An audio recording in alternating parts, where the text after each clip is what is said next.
유사연의 감정 그리고 양육자 팬덤 이 두 가지를 통해서 그 팬덤이 그 사람을 지지하고 돈을 쓰고 하는 거를 설명을 하는데, 양육자 팬덤은 분명히 여성들이 더 강할 것 같아요. 남성은 그리고 이상향보다는 현실적이고 육체적인 것이 좀 더 초점이 맞춰져 있다, 본능적으로. 그렇게 그렇다라고 하면 여성은 조금 더 심리적인 부분에 포커스를 두는 사람들이 많다.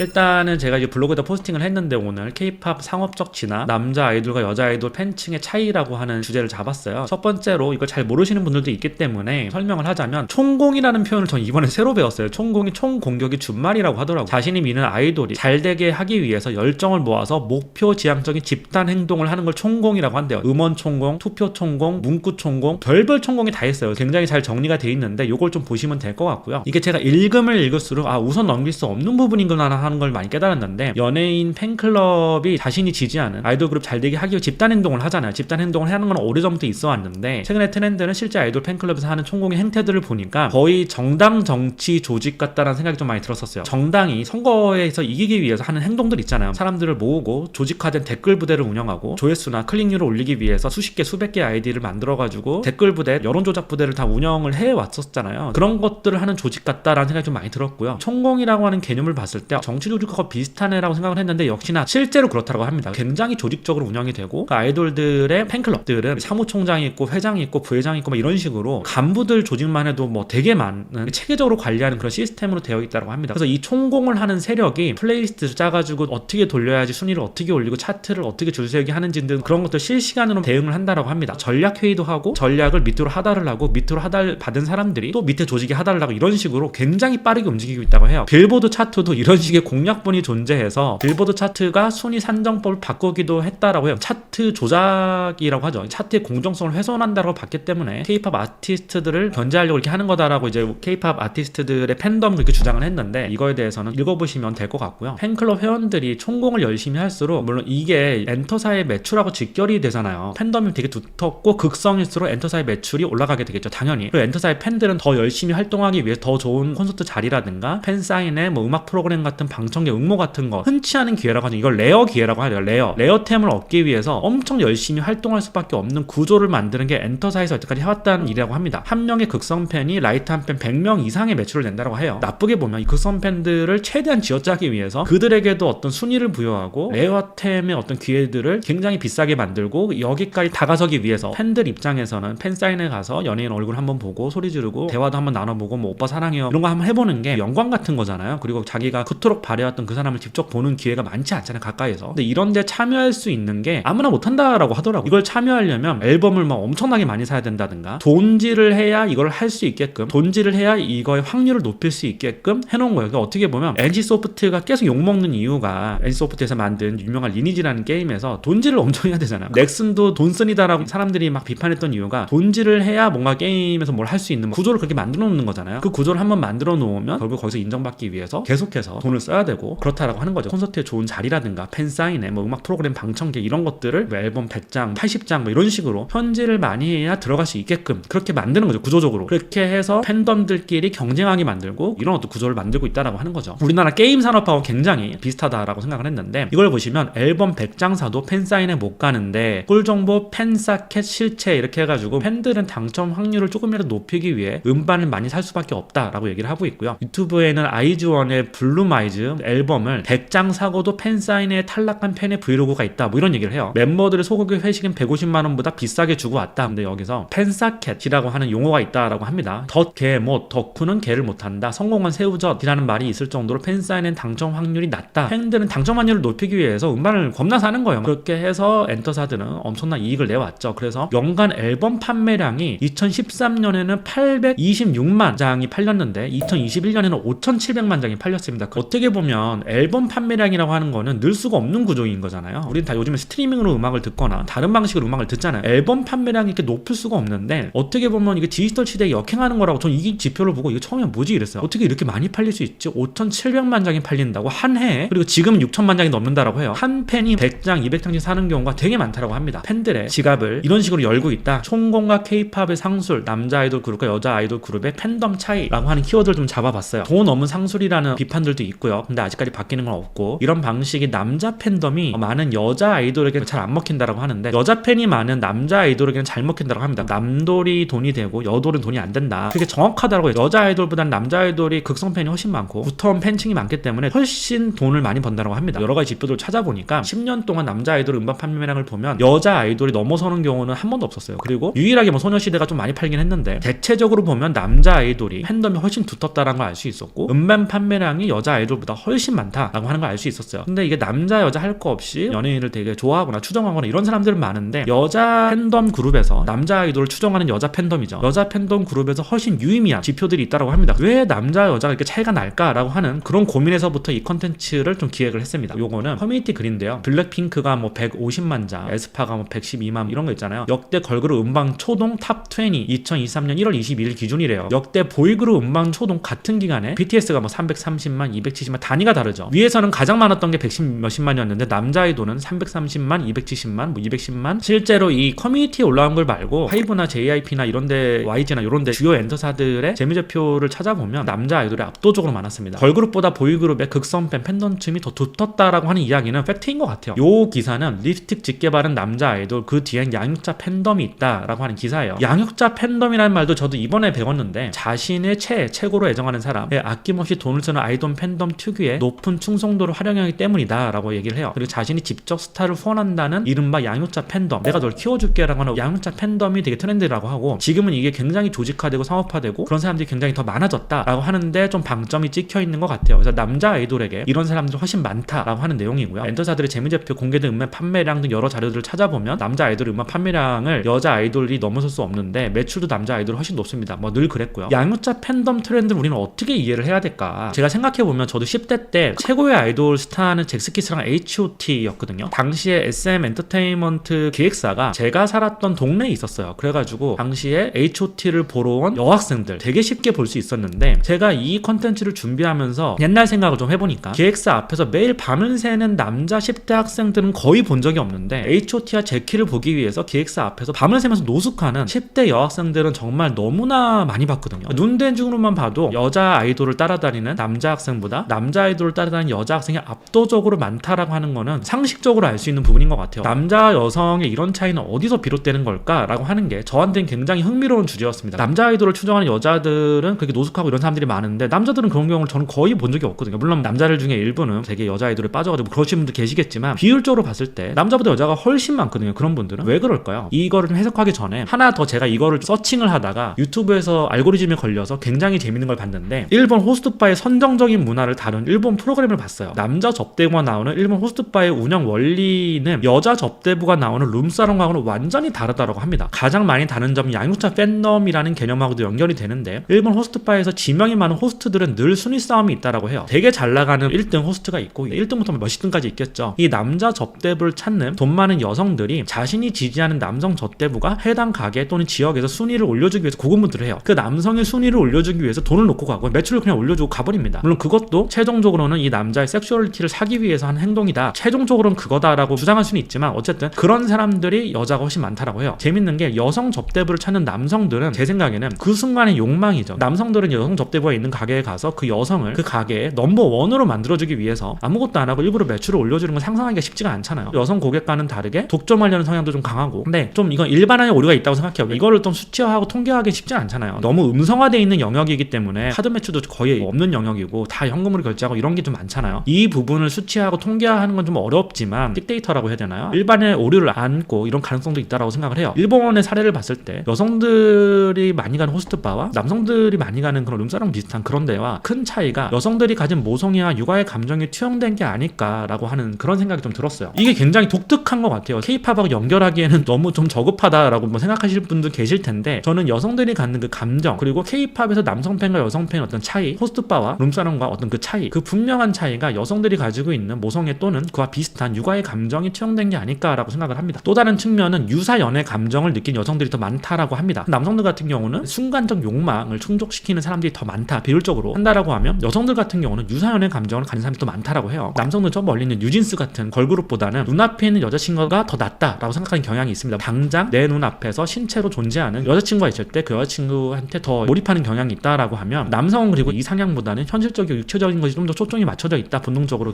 그렇다라고 하면, 여성은 조금 더 심리적인 부분에 포커스를 두는 사람들이 많다. 경향의 차이입니다. 여성이 다 그렇다는 얘기가 아니라. 이런 원인들에 대해서 자료들을 찾아봤는데 아직까지는 명확하게 결론을 내릴 수는 없을 것 같아요. 근데 이런 K-팝 문화와 그리고 팬덤 문화의 차이와 일본 호스트바와 룸사롱 이런 거의 차이를 봤을 때 남성과 여성이 분명히 접근하는 방법이 좀 다르구나, 팬덤이 됐을 때 팬으로서 하는 역할과 이런 것들이 굉장히 많이 다르구나라고 하는 거를 알 수 있었어요. 이에 대해서 아프리카 BJ들이 올리고 있는 막대한 수익에 대해서도 남자들도 유사 연애 감정에 돈을 쓴다라고 주장할 수 있다라고 생각해요. 물론 이런 분들도 많잖아요. 회장님 오셨어요? 그러면 뭐 돈 쏘고 이런 분들도 있잖아요. 아프리카 BJ들도 이 수익을 극대화하기 위해서 경쟁 구도를 만드는 거죠. 별풍선 364억 터진 BJ 엑셀 방송 뭐길래라고 하는 기사예요. 올해 최고로 수입을 많이 올리는 사람이 뭐 300억대라고 어마어마한 수익을 올렸다라고 하는데, 이게 엑셀 방송을 했대. 엑셀 방송이 뭐냐? 방송 출연한 게스트 BJ들이 실시간으로 받는 후원금을 공개해서 경쟁을 부추겨서 더 많은 후원금을 받아내도록 하는 거다. 그러니까 어떻게 보면 쥐어짜려고 하는 거죠. 아프리카 BJ들을 후원하는 남자들 입장에서 볼 때 이것도 양육자 팬덤으로 볼 수 있지 않느냐라고 생각할 수 있는데, 여자 BJ들은 남성 BJ보다 남성들이 즉각적으로 반응할 수 있는 섹슈얼리티에 좀 더 포커스를 맞추고 있다라고 하는 게 일반적인 전 시각이라고 생각을 하고요. 유사 연애 감정과 양육자 팬덤뿐만 아니라 은밀한 욕망을 건드리는 부분이 더 있다고 생각합니다. 유사 연애 감정 그리고 양육자 팬덤, 이 두 가지를 통해서 그 팬덤이 그 사람을 지지하고 돈을 쓰고 하는 거를 설명을 하는데, 여기에 아프리카 BJ는 하나 더 추가해서 은밀한 욕망을 건드리는 부분이 있다고 생각을 해요. 한층 더 들어가면 양육자 팬덤은 분명히 여성들이 더 강할 것 같아요. 성일 수도 있지만 아프리카 BJ는 약간 음성화되어 있는 거잖아요. 내가 아프리카 여자 BJ의 방송을 보면서 막 후원을 한다라고 해서 그 후원을 막 이렇게 드러내놓고 말하는 사람들은 별로 없잖아요. 방송에는 큰 돈을 후원하는 남자들이 왜 많을까, 이런 데도 생각을 해봤어요. 이 부분에 대해서 저는 가설을 세웠는데, 같은 유사연의 감정이라고 해도 여자들은 양성화된, 이상화된 멋진 남성들에게 보다 심리적으로 잘 밀착하는 반면에 남성들은 음성화된 여성에게도 유사연의 감정을 쉽게 느낀다라는 가설을 세워봤습니다. 양성이라고 하는 게 양지거든요. 양지. BTS라든가 K-팝 스타들 있잖아요. 누가 봤을 때도 이 사람은 유명하고 잘생겼고 흠잡을 데 없는 양지에 있는 이상화된 멋진 남성들에게 심리적으로 굉장히 밀착하는 반면에, 남성들은 이게 양지든 음지든 별 상관없이 음지화된 여성들에게도 유사연애 감정을 쉽게 느낀다라는 가설을 세운 거예요. 아프리카 BJ 남캠을 엄청 후원하는 여자들보다 아프리카 BJ 여캠을 엄청 후원하는 남자들이 압도적으로 많은 것도 이런 이유 때문이라고 저는 생각을 하고요. 추가로 또 하나의 가설은, 요즘에 연애 포기 세대잖아요. 고립 운둔 청년 추인데 2019년만 해도 고립 운둔 청년이 34만 명이었는데 2021년에 53만 8천 명이고요. 지금은 더 늘었다라고 합니다. 고립 운둔이라고 하는 게 연애도 포기하고 사람 만나는 것 자체를 포기하는 거잖아요. 고립되는 거잖아요. 이런 세대의 여성들의 감정이 남자 아이돌에게 투영된 거 아닌가라고 하는 생각을 좀 많이 해봤어요. 우리가 어떻게 보면 저출산 시대에 결혼도 안 하고 심각하다, 사회 문제다 이렇게 얘기를 하지만, 사회 문제 때문에 번성하는 산업이 있거든요. 그게 바로 인터넷 방송 산업인 것 같아요. 오프라인에서 사람 만나는 걸 포기하면 당연히 그 관심, 그 애정과 누구나 다 사람하고 관계 맺고 싶고 누구나 다 사랑받고 싶고 사랑을 주고 싶고 이런 어떤 본능이 전 있다고 생각을 하거든요. 근데 그 본능이 남자 아이돌이나 또는 여자 아이돌이나 BJ나 이쪽으로 향하고 있는 거 아닌가라고 하는 생각이 들었습니다. 왜냐하면 아까 전에 제가 여기 살펴봤더니 총공이라고 하는 이 개념은 굉장히 재밌는 개념이잖아요. 네이버나 구글이나 이런데 남자 아이돌 막 이런 거 막 검색을 하다 보면 팬질인가 노동인가 막 이런 얘기들이 되게 많이 나와요. 그러니까 팬심으로 하는 건데 거의 노동에 가까워요. 음원 스밍, 뭐 댓글 관리, 연관 검색어 관리, 뭐 기사 관리 등 뭐 기획사에서 해야 될 일을 막 대신하고 기획도 하고 마케팅도 하고 스스로 이 아이돌을 키웠다라고 하는 자부심이 엄청난 사람들이 많더라고요. 이 사람들은 이렇게 생각을 한대요. 내가 키운 내 새끼다. 내 돈 들여서 키운 내 새끼, 이렇게 생각을 한다라고 합니다. 물론 그 아이돌은 당연히 이 사람을 모르겠죠. 스밍단이 존재한다라고 하는데, 스밍단이 뭐냐면 스트리밍이에요. 스트리밍 지수가 차트 이런데 되게 중요하기 때문에 여러 개의 아이디를 만들어서 로그인하고 스트리밍을 하고, 그리고 반복적으로 스트리밍을 하다가 로그아웃도 반복적으로 해야 되는데 굉장히 귀찮은 작업이에요. 그 사람들이 이렇게 해가지고 아이돌 지수를 올려서 결국 얻는 게 뭐냐? 자부심이라는 거예요. 내가 키운 내 새끼 이러면서. 근데 결국 이 고립된 사람들이 많아질수록 이런 사람들이 더 많아질 거라고 저는 생각을 하고 있는데, 자신의 노력과 돈으로 내가 이렇게 영향을 미칠 수 있구나라고 하는 희열을 느낀다라고 해요. 제 내피셜이 아니라 이거에 대해서 연구한 책이 있어요. 양육과 유선의 감정하고 굉장히 비슷한데, 최근에 유퀴즈에 나와서 방시혁이 이런 말을 했어요. 하이브가 지금 굉장히 잘 나가는데 위기를 느끼는데 그 이유는 굉장히 강렬한 팬덤 소비 때문이다. 팬덤은 굉장히 강렬한 소비를 만들어주고 엔터사의 매출, 영업이익률을 엄청나게 높여주는데, 문제는 이게 확장성이 떨어진다는 거예요. 그래서 라이트한 팬과 헤비한 팬들이 같이 어우러질 수 있는 그 장을 만들어야 되는데, K-팝 팬들은 어떤 팬덤보다 더 강렬한 몰입과 소비를 보인다. 이게 이제 확장성이 좀 떨어진다는 얘기기도 해요. 박진영도 비슷한 얘기를 하는데, 여기 댓글들을 보면 정말 재밌는 게, 이런 말 할 자격이 있냐라고 막 비판을 해요. 여태까지 이 하드코어한 팬들, 코어 팬들을 쥐어짜서 수익을 올리는 구조로 몰아가지 않았냐. 대부분 이런 말을 하는 것 같아요. 사실 하이브, JYP뿐만 아니고 K-팝을 키웠던 많은 엔터사들이 이들이 돈을 되게 많이 쓰게끔, 많은 사람들이 조금 써가지고 이 사람이 부자가 되는 게 아니라 한 명의 팬이 어마어마하게 돈을 많이 쓰게끔 계속해서 쥐어짜는 어떤 구조를 만들었고, 그걸 통해서 헤비 팬들 위주로 K-팝이 번성을 했는데 이제 와서 확장 가능성을 따지면서 라이트한 팬들로 가야 된다, 이게 확장의 한계가 있다, 이런 말을 하는 거는 너무한 거 아니냐라고 하는 비판들이 좀 많았습니다, 댓글에. 또 하나는 요즘에 뭐 임영웅 콘서트가 역대급 화제라고 커뮤니티 글이 되게 많더라고요. 덕후라고 하는 커뮤니티가 아이돌들 때문에 되게 유명해진 커뮤니티래요. 임영웅 콘서트가 팬들 친화적이다, 유저 프렌들리하다, 그러니까 팬들에게 굉장히 프렌들리하다, 뭐 이런 내용이야. 다 이런 글들이 나오다가 갑자기 유키즈에서 박진영하고 방시혁이 헤비팬으로는 확장의 한계가 있다라고 얘기를 하니까 엄청난 욕을 먹었다고 합니다. 이 팬덤 문화가 아까 전에 살펴봤듯이 여성과 남성의 본질적인 차이에서 비롯되는 거 아닌가, 여성이 좀 더 여기에 심리적으로 밀착하는 이유는 그렇기 때문이 아닌가라는 생각을 좀 들었고요. 또 하나는 덕후에 누가 더 검색을 하는지 비율을 보면 20대가 54%, 20대와 30대를 합치면 거의 80%가 넘어가요. 어쨌든 이 검색하는 비율이 2030이 압도적으로 높습니다. 이게 뭐냐, 덕후는 아이돌 때문에 굉장히 활성화된 커뮤니티잖아요. 여기에 들어오는 사람들이 한 80%가 2030이라고 하는 건데, 저는 이거와 무관하지 않다라고 생각해요. 은둔 청년이 많아지고 있는 것과 이것과 저는 상관관계가 분명히 있지 않을까라는 생각을 좀 했어요. 제가 이거에 대해서 조사를 하다가 또 하나는 인터넷 활용 시간이 증가하면서 사회적 관계가 하락하고 사람들하고 오프라인 모임을 갖지 못하면서 실생활이 위축이 되고 그리고 우울감이 증가하고 그게 자살률 증가로 이어지고 있다라고 하는 논문을 봤는데 굉장히 심각한 문제예요. 사실 인터넷 사이트에 접속하는 건 돈이 드는 행위가 아니기 때문에 2030이 저렇게 덕후나 이런 커뮤니티를 많이 이용하고 있다라고 하는 거는 우리가 화력이라고 하잖아요. 화력. 제가 그랬어요. 20대는 대학생이고 이러니까 화력이 넘쳐나는데 30대는 직장도 다녀야 되고 돈도 벌어야 되는데 어떻게 저런 화력이 나지? 라고 얘기를 했거든요. 근데 생각보다 30대에도 고립되고 은둔하는 청년들이 되게 많다라고 해요. 어떻게 보면 은둔하는 청년이 많아질수록 엔터사나 아프리카 BJ나 이런 데 수익은 더 높아질 것 같아요. 왜? 은둔하면 할 게 없거든요, 사실. 그리고 은둔하면 가장 큰 문제가 돈도 문제지만 심리적으로 고립돼 있기 때문에 자기가 상상된 연애의 대상과 연애를 하는 유사 연애 감정을 느낄 확률이 높아지는 거죠. 건전한 인간관계를 만들기보다는 인터넷상으로 도망가거나 아니면 상상된, 사실 어떻게 보면 연예인을 그냥 좋아하고 되게 예쁘다, 잘생겼다, 와 멋있다, 이 감정을 넘어서 정말 거기에 극성이고, 예전에 그랬잖아요. H.O.T가 문희준이 공연하다가 발을 다쳤다라고 해서 자살한 여학생도 있었어요. 많은 아이돌 그룹들에서 항상 그런 문제들이 20년 전에도 있었고 30년 전에도 있어 왔는데 최근엔 훨씬 이게 산업이 고도화되고 하면서 더 심해진 것 같고, 그리고 은둔하고 고립된 청년들이 많아지면서 이쪽으로 에너지와 자원이 가는 거 아니냐라는 생각이 좀 듭니다. 연예인들도 굉장히 다양한 연예인층이 있지만 사회적으로 자기가 긍정적인 방향으로 이거를 좀 이끌어가기 위해서 그런 영향을 좀 주고 싶다라고 하는 연예인이 있다라고 하면 이런 부분에 대한 좀 고찰이 있어야 되지 않나라는 생각이 좀 들어요. 어떻게 보면 이런 팬덤 때문에 어마어마한 수익을 지금 거두고 있는 거거든요. 근데 이런 것들이 과연 사회적으로 옳은 것인가 라고 하는 고찰도 분명히 있어야 될 것 같습니다. 유사연애 감정이 꼭 나쁘다라고 할 수는 없지만 심해지면 사회적으로 굉장히 안 좋은 영향을 가질 수 있다라고 생각해요. 어떻게 보면 가짜 연애 감정이잖아요. 현실에서 사람을 만나고 직접 살을 부대끼고 대화를 나누고 이런 건전한 인간관계, 사회적 관계를 맺는 게 아니라 혼자 은둔해서 상상된 대상과 관계를 맺는 거잖아요. 그런 관계는 장기적으로 봤을 때는 좋지 않다라고 생각합니다.